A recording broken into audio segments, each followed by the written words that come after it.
Welcome to our channel. ప్రస్తుతం మనతో పాటు దాము బాలాజీ గారు సీనియర్ జర్నలిస్ట్ ఉన్నారు. వాటితో ఒకసారి మాట్లాడదాం. సార్ నమస్కారం. నమస్తే. సార్ నిన్న ఓజీ సినిమా రిలీజ్ అయిన తర్వాత ట్విట్టర్ లో ఒక హ్యాష్ ట్యాగ్ చూస్తే సార్ డిజాస్టర్ ఓజీ అని చెప్పేసి రావడం జరిగింది. సో చాలా మంది దానికి ట్వీట్ చేసినట్టుగా తెలుస్తుంది. ఎందుకు ఈ విధంగా నెగిటివ్ ప్రచారం కూడా జరుగుతుంది, దీనిపైన వైసీపీ వాళ్ళు చేస్తున్నారని ఒక ఆరోపణ వినిపిస్తుంది. అంటే నిన్న ఓజీ సినిమాకి మంచి పాజిటివ్ రెస్పాన్స్ ఆడియన్స్ దగ్గర నుంచి వచ్చినప్పటికీ డిజాస్టర్ ఓజీ అనేది ఎవరు ట్రెండ్ చేస్తున్నారు, ఈ కలెక్షన్లన్నీ కూడా ఫేక్, యార్క్ సినిమాస్ వాళ్ళే చెప్పేస్తారు, ఇది వాళ్ళు ప్రమోట్ చేయించి దొంగ లెక్కలు చెప్పిస్తున్నారని చెప్పేసి కూడా విమర్శలు అయితే ఈ ట్వీట్లలో కనిపిస్తున్నాయి సార్. మరి దీన్ని ఎవరు ఈ విధంగా ట్రెండ్ చేశారు, ఎంతమంది చేశారు, మరి దీనిపైన ఇప్పటివరకు వచ్చిన కలెక్షన్ల పైన ఏం జరిగింది సార్? యాక్చువల్గా ఏంటంటే పవన్ కళ్యాణ్ ప్రతి సినిమాకి కూడా వైసీపీ వాళ్ళు దాన్ని నెగిటివ్ చేయడానికి ట్రై చేస్తారు. అట్లాగే మన అల్లు అర్జున్ ఫ్యాన్స్ కూడా నెగిటివ్ చేయడానికి ట్రై చేస్తారు. బేసిక్గా వీళ్ళిద్దరూ ట్రై చేస్తారు. అయితే నిన్నంతా కూడా నిజానికి హోరెత్తింది ఏది, దే కాల్ హిమ్ ఓజీ అనే ఒక నేము హోరెత్తిపోయింది. 2 రకాల హ్యాష్ ట్యాగులు వచ్చాయి పాజిటివ్గా. ఒకటి అంటే పేరుతో వచ్చినవి 2 అనమాట. Hash tag they call him OG అనే టైటిల్ నేను మార్నింగ్ చెక్ చేశాను. మామూలుగా మనకు getreadytrends.com అని ఒక సైట్ ఉంటుంది. ఈ getreadytrends.comలో కానీ మనం వెళ్తే ఏదైతే ట్రెండ్ అవుతుంది ఈరోజు అనేది, ఈరోజు కానీ ఈ అవర్ కానీ లేకపోతే 24 గంటల్లో నుంచి ఏది ట్రెండింగ్లో ఉందో అది ఆ సైటు క్లీన్గా చెప్తుంది, అనలైజ్ చేసి చెప్తుంది. ఇది మనకి ట్విట్టర్ చెప్పదు, ఈ గెట్రెడీ ట్రెండ్స్ అనే సైట్ చెప్తుంది. ఆ సైట్లో చూసుకున్నప్పుడు నిన్న ఈరోజు మార్నింగ్ నేను చూసుకున్నప్పుడు hash tag they call him OG అనేది 10 లక్షల ట్వీట్లు చేశారు. అంటే 10 లక్షల మంది ట్రెండింగ్లోకి దాన్ని తీసుకొచ్చారు. అట్లాగే దే కాల్ హిమ్ ఓజీ అని ఇంకోటి ఉంది. దే కాల్ అనేది త్రిబుల్ ఎల్ పెట్టారు. అక్కడ వీళ్ళు త్రిబుల్ ఎల్ పెట్టి ఓజీ అని పెట్టారు. ఎందుకంటే ఆల్రెడీ డబుల్ ఎల్ వేరే వాళ్ళు పెట్టారు కాబట్టి వీళ్ళు త్రిబుల్ ఎల్ పెట్టారు. అది నేను మార్నింగ్ చూసినప్పటికీ 1,11,000 ట్వీట్లు ఉన్నాయి. సో ఈ 2 కలుపుకుంటే దాదాపు 11 లక్షల పైన దే కాల్ హిమ్ ఓజీ అనే టైటిల్కి ఇదే నెంబర్ 1లో ఉంది ట్రెండింగ్లో. మిగతా అన్ని ఇండియా వైజ్ చూసుకున్నప్పుడు దే కాల్ హిమ్ ఓజీ అనేది ఇప్పటికి కూడా మార్నింగ్ నేను చూసిన టైంకి నెంబర్ 1లో ట్రెండింగ్లో ఉంది ట్విట్టర్లో. దీంతో పాటు బ్లాక్ బస్టర్ ఓజీ అని ఇంకొక హ్యాష్ ట్యాగ్ ఉంది. ఈ బ్లాక్ బస్టర్ ఓజీ కూడా నేను మార్నింగ్ చూసినప్పుడు 2,35,000 ట్వీట్లు ఉన్నాయి. అంటే ఓవరాల్గా పాజిటివ్గా మనకి మేజర్గా ఈ 3 కలుపుకుంటే 13,40,000, 45,000, 46,000 ట్వీట్లు ఉన్నాయి. అంటే దాదాపు 15 lakh ట్వీట్స్ ట్రెండింగ్లో ఉన్నట్టు. ఇది ఈ మధ్యకాలంలో ఏ సినిమాకి లేదు ఇంత ట్రెండింగ్లోకి వెళ్ళడం. అయితే దీని పట్ల నెగిటివ్గా కూడా వైసీపీ వాళ్ళు ఏం చేశారంటే దీన్ని పాజిటివ్ దాన్ని జీర్ణించుకోలేక, నిజానికి జగన్ వాళ్ళకి చెప్పాడని కూడా అంటున్నారు కానీ అఫిషియల్గా అయితే ఎవరు అనలేదు. అంబటి రాంబాబు లాంటి వాళ్ళు కొంత సెటైరికల్గా అయినా కూడా ఓజీ హిట్ కావాలని కోరుకుంటున్నా ఉన్నారు. అయితే వీళ్ళు ఓర్చుకోలేని వైసీపీ వాళ్ళు దీని మీద డిజాస్టర్ ఓజీ అని పెట్టారు హ్యాష్ ట్యాగ్. అది కావాలని ట్రెండ్ చేశారు. అది నేను మార్నింగ్ చూసేసరికి 1,50,000 ట్వీట్లు ఉన్నాయి.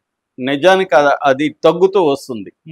నిన్నతో పోలిస్తే ఈరోజు నిన్న నైట్ 135 ఉన్నింది, 1,35,000 ఉన్నింది. ఈ రోజుకి 1,50,000 దాకా వచ్చాయి. అంటే పెద్దగా పెరగట్లేదు అది. సో అది ట్రెండ్ అయితే తగ్గుతుంది, కానీ ట్రెండింగ్ అయితే తీసుకురాగలిగారు వాళ్ళు కొంతవరకు. దీంట్లో అయితే వైసీపీ వాళ్ళు ఒకరే కాదు, నేను జాగ్రత్తగా చాలా ట్వీట్లు పరిశీలిస్తే ఎన్టీఆర్ ఫ్యాన్స్ కూడా చేశారు. ఎన్టీఆర్ బొమ్మ పెట్టుకున్న చాలా మంది కూడా డిజాస్టర్ ఓజీ అనేది వాళ్ళు పెట్టారు. అట్లాగే బాలయ్య ఫ్యాన్స్ కూడా చేశారు. ముఖ్యంగా నిన్న బాలయ్య అసెంబ్లీలో చిరంజీవిని అనడం, చిరంజీవి లెటర్ రాయడం, దీని తర్వాత బాలయ్య ఫ్యాన్స్ కూడా పవన్ కళ్యాణ్ సినిమాని డిజాస్టర్ ఓజీలో కొంత పార్టీ తక్కువే వాళ్ళది, బట్ ఉన్నాయి వాళ్ళది కూడా. అట్లాగే అల్లు అర్జున్ ఫ్యాన్స్ అల్లు అర్జున్ ఫోటో పెట్టుకొని అల్లు అర్జున్ గురించి చేస్తున్న ట్వీట్లు చేసే వాళ్ళు కూడా ఐడియల్తో వాళ్ళు కూడా చేశారు. ఇక వైసీపీ వాళ్ళు చెప్పాల్సిన అవసరం, వైసీపీ వాళ్ళు major. Next NTR fans, Allu Arjun fans, NBK fans కూడా ఈ డిజాస్టర్ ఓజీ అనే దాన్ని చేశారు. అంటే పవన్ కళ్యాణ్ విపరీతంగా పాపులర్ అయితే తెలుగుదేశంలో కూడా లేకపోతే బాలయ్య ఫ్యాన్స్ కూడా కొంత ఇబ్బందిగానే ఉంటుంది. ఎందుకంటే ఒక రకంగా మెగా ఫ్యామిలీకి బాలయ్యకి మధ్య ఒక తెలియని కోల్డ్ వార్ నడుస్తూ ఉంటుంది. అది ఎప్పుడో ఒకసారి బయటకు వస్తూ ఉంటుంది. ముఖ్యంగా ఒకప్పుడు నాగబాబు బాలయ్యల మధ్య గొడవ చూసాం మనం. ఆ తర్వాత బాలయ్య నా బ్లడ్ వేరు నా బ్రీడ్ వేరు అని చూసాం. చిరంజీవిని నిన్న కూడా వాడన్నట్టుగానే సంబోధించాడు. ఆయన డైరెక్ట్గా చిరంజీవి వాడు అనలేదు, కానీ ఎవడు వెళ్ళలేదు అన్నాడు. అక్కడ చిరంజీవి వెళ్ళారంటే అడిగారంటే ఎవడు అడగలేదు అన్నాడు. అంటే అర్థం ఏమి అనేది ఇక్కడ ప్రాబ్లం. అంటే చిరంజీవిని కూడా ఆయన ఎవడు అడగలేదు జగన్ని అన్నట్టుగా మాట్లాడాడు నిన్న. సో అది ఇప్పుడు దానివల్ల ఇటు పవన్ కళ్యాణ్ ఫ్యాన్స్ కి చిరంజీవి ఫ్యాన్స్ కూడా కోపం వచ్చే అవకాశం ఉంది. పైగా చిరంజీవి సమాధానం ఇవ్వడం వల్ల సో ఆ క్లాష్ అనేది కొద్దిగా బయటకు వచ్చింది నిన్న. దాని ఎఫెక్ట్ ఓజీ మీద కూడా కనబడుతుంది. అంటే బాలయ్య ఫ్యాన్స్ కూడా డిజాస్టర్ ఓజీ ట్వీట్లు కొన్ని చేసినట్టుగా మనకి ట్రెండింగ్ చూస్తే కనబడుతుంది. అయితే ఈ నెగిటివ్ ట్రెండ్ అంతా కూడా బద్దలు కొట్టేసింది ఓజీ సినిమా. నెగిటివ్ ట్రెండ్ దాన్ని ఏమీ చేయలేకపోయింది. ఎందుకంటే అది మేకింగ్ స్టైల్ కానీ పవన్ కళ్యాణ్ ఈ స్థాయిలో ఇప్పటివరకు ఎవరు చూపించలేదు. పవన్ కళ్యాణ్ అంతా సరదాగా పక్కింటి అబ్బాయిలాగా ఉంటూ రొమాన్స్ కామెడీ ఎక్కడో చోట తన ఫైట్స్ అవి ఉంటాయి తప్ప ఇట్లా బిల్డప్ అనేది అంటే ప్రతి సీను ఒక క్లైమాక్స్ లాగా బిల్డప్ చేసుకుంటూ ఒక కేజీఎఫ్ లాగా స్టైల్లో చేయడం అనేది మనకి లేదు. ఇది నిజానికి ఆడ కథగా మీద కానీ దేంట్లో కానీ ఫోకస్ లేదు, ఎమోషన్ లేదు, కథ లేదు సినిమాలో. అయినప్పటికీ కూడా ఎందుకంటే ఒకటి స్క్రీన్ ప్లేలో గ్రిప్పింగ్గా తీసుకురావడం, రెండు పవన్ కళ్యాణ్ని ప్రజెంట్ చేసిన ఒక ఇది అందువల్ల టైట్గా ఉంది. ఎక్కడ బోరు కొట్టట్లేదు, ఎక్కువ పాటలు పెట్టి ఏవో చేయలేదు, టైట్గా ఉంది. రెండోది బ్యాక్గ్రౌండ్ కొత్తగా ఉంది. జపాన్లో ఓపెన్ చేయడం, జపాన్లో ఎకూజా అండ్ సమురాయ్ మధ్య క్లాష్, దాన్ని ఇండియాలోకి తీసుకురావడం, ఇండియాలో ఈ షిప్ మీద గ్యాంగ్ జరగడం, ఇందువల్ల టైట్గా ఫీల్ వచ్చింది. అంటే డ్రాగ్ బోర్ కొట్టలేదు. ఫస్ట్ హాఫ్ అయితే చాలా బాగా వచ్చింది. సెకండ్ హాఫ్లో చిన్న ఉన్నప్పటికీ కూడా దాన్ని కవర్ చేయడం జరిగింది. ముఖ్యంగా తమన్ భుజాన్ని వేసుకున్నాడు సినిమా. నిజానికి తమన్ మ్యూజిక్ లేకపోతే ఈ స్థాయిలో వచ్చేది కాదు. అది కూడా ఎక్కడ మనకి లౌడ్ అట్లా లేదు, మ్యూజిక్ ఎంత కావాలో అంత ఉంది. ఎట్లా ఎలివేట్ చేయాలో తమన్ చాలా జాగ్రత్తగా చేసినట్టుగా మనకు కనబడుతుంది. అందువల్ల డిజాస్టర్ ఓజీ అనే ట్రెండ్ పెద్దగా ముందుకెళ్ళలేదు, కొంతవరకు వెళ్ళింది. ఇందాక చెప్పినట్టు నేను 150,000 వరకు ఈ ట్వీట్లు అయితే పెట్టగలిగారు. అది వైసీపీ ఒక్కరే చేయలేదు, క్లియర్గా వీళ్ళందరూ చేశారు. దీనికి కారణాలు రకరకాలుగా ఉన్నాయి. అయితే దీని అన్నిటినీ కూడా పవన్ కళ్యాణ్ డామినేట్ చేయగలిగాడు. ఇప్పుడు డిస్కషన్ ఏంటంటే పవన్ కళ్యాణ్ కూడా ఒక ప్రభాస్ లాగా ఒక అల్లు అర్జున్ లాగా ఫుల్ టైం సినిమాల్లో ఉంటే వీళ్ళని మించిపోయేవాడు. కానీ ఆయన రాజకీయాల్లో ఉంటూ పార్ట్ టైం లాగా సినిమాలు చేస్తేనే తనకి ఇంత క్రేజ్ ఉంది.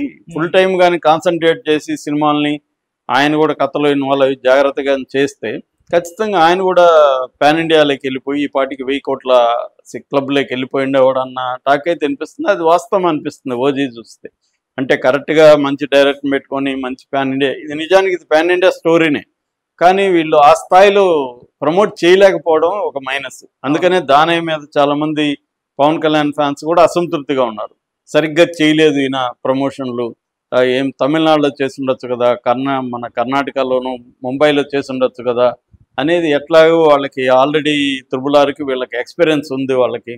సో వాళ్ళని పెట్టుకొని చేస్తుంటే ఖచ్చితంగా ఇది 1000 కోట్ల క్లబ్లోకి ఎలాగైనా ఇది ఉంది. ఏదేమైనా సుజిత్కి పేరు వచ్చింది. ఇక్కడ కూడా మళ్ళీ వైసీపీ వాళ్ళు సుజిత్ రెడ్డి అని కనిపెట్టి ఇతను మారెడ్డి ఇతనికి పవన్ కళ్యాణ్కి మారెడ్డి హిట్ ఇచ్చాడు, అది కూడా కొంతమంది పెడుతున్నారు. సో ఇక్కడ ఏంటంటే కులము రాజకీయాలు అన్నీ మిక్స్ అయిపోయినాయి ఆంధ్రప్రదేశ్లో, కాబట్టి ఇవన్నీ జరుగుతున్నాయి. బట్ ఏదేమైనా పవన్ కళ్యాణ్ సినిమా మాత్రం రికార్డులు క్రియేట్ చేసింది. ఫస్ట్ డే ప్రీమియర్స్ ప్లస్ నిన్న కలెక్షన్లు కలుపుకుంటే దాదాపు 180 నుంచి 200 కోట్లు అనేది రికార్డు క్రియేట్ చేసింది. కాబట్టి ఈ డిజాస్టర్ ఓజీ అనేది పెద్దగా ఎఫెక్ట్ అయితే చూపిలేదు. Okay sir, thank you so much.